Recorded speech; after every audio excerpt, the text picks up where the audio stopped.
Сәлеметсіңдер ме балалар? Бүгін біздің каналымызда қазақ тілі 2 сыныптың 39 сабағы.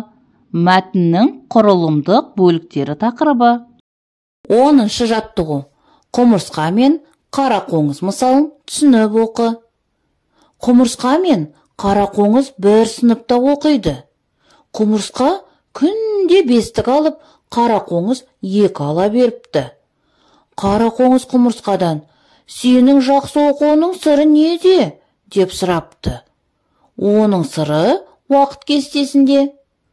Қарақоңыз өзінің уақыт кестесін жасайды. Қалай жасасады, уақытын ойыннан арылта алмапты.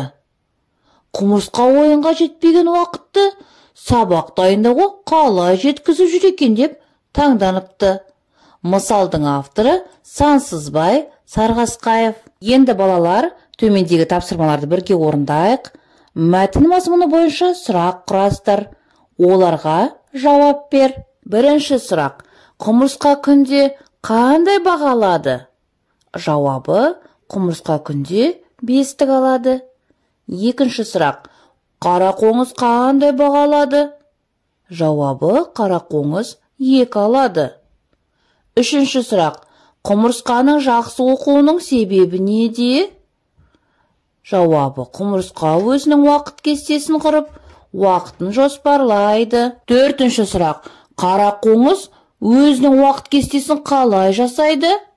Жауабы: қарақоңыз уақытының көп бөлігін ойынға арналған уақыт кестесін жасайды. Балалар, сендер де осылайша сұрақ қойсаңдар болады. Келесі тапсырма: мәтіннің тақырыбы мен ондағы негізгі ойды анықта. Мәтіннің тақырыбы құмырсқа мен қарақоңыз. Ал мәтіндегі негізгі ой уақытты дұрыс жоспарлау керектігі туралы айтылған екен. Келесі тапсырма: мәтіннің басын, негізгі бөлігін және соңын тап. Суреті берілген бөлікті көшіріп жаз. Балалар, мәтіннің басы бұл құмырсқа мен қарақоңыздың бір сыныпта оқитын туралы және құмырсқаны күнде 5, ал қарақоңыздың 2 алатындығы туралы. Ал балалар, мысалдың негізгі бөлігі деп біз құмырсқа мен қарақоңыздың диалогын айтамыз. Яғни балалар, қарақоңыздың құмырсқадан күнде қалай 5-тік алатынын сұрап жатқандығы туралы. Ал балалар, мәтіннің соңғы бөлігі деп біз қарақоңыздың уақыт кестесін жасағанын айтамыз. Балалар, суреті берілген бөлікті көшіріп жаз дейді. Бұл жерде балалар құмырсқа мен қарақоңыздың диалогын көшіріп жазады екенбіз. Қарақоңыз құмырсқадан: «Сенің жақсы оқуың сыры неде?» деп сұрапты. Оның сыры уақыт кестесінде. Мінекей балалар, осы жерін дәптерлеріңе әдемі көркем етіп жазып алыңдар. Мәтіннің басы оқырманды оқуға даярлайды. Негізгі бөлікте автор айтқысы келген басты пікірін білдіреді. Мәтінді соңғы бөлік аяқтайды. Мәтіннің әрбір бөлігі азат жолдан бастап жазылады.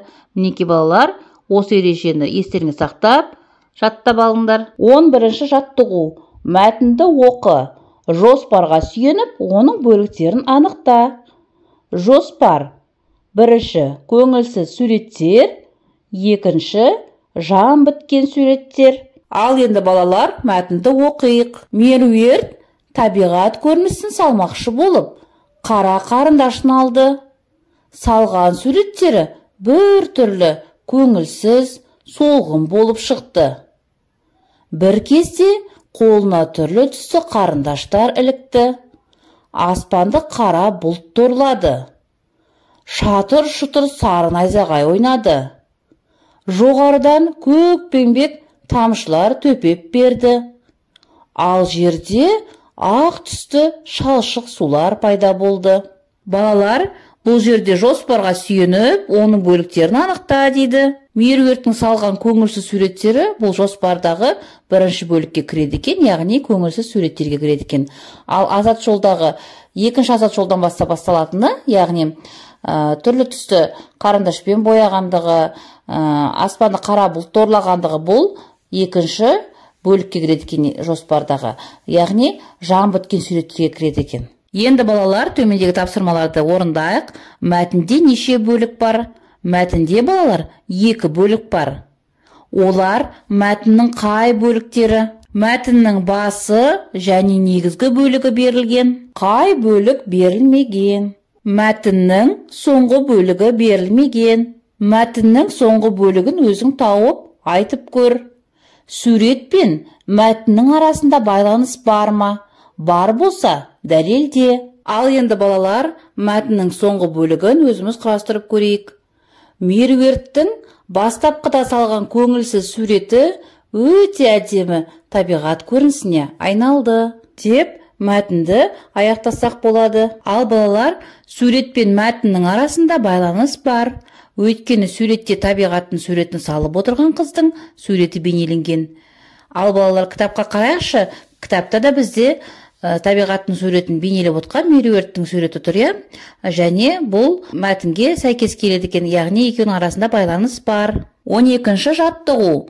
Мәтін тақырыбына сай келмейтін бөлікті алып тастап, мәтінді қайта құрастыр. Ал енді балалар, мәтінді оқиық. Ермектің осындай достары бар. Ол достарын жақсы көреді. Мақпал сабақ үстінде ұялы телефонын шұқылаумен болды. Оның бұл қылығы мұғаліміне ұнамады.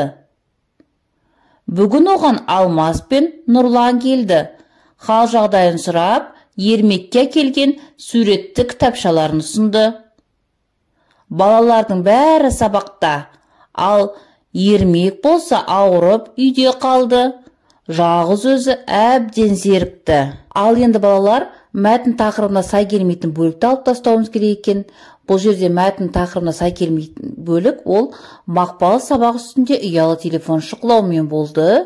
Оның бұл қылығы мұғаліміне ұнамады.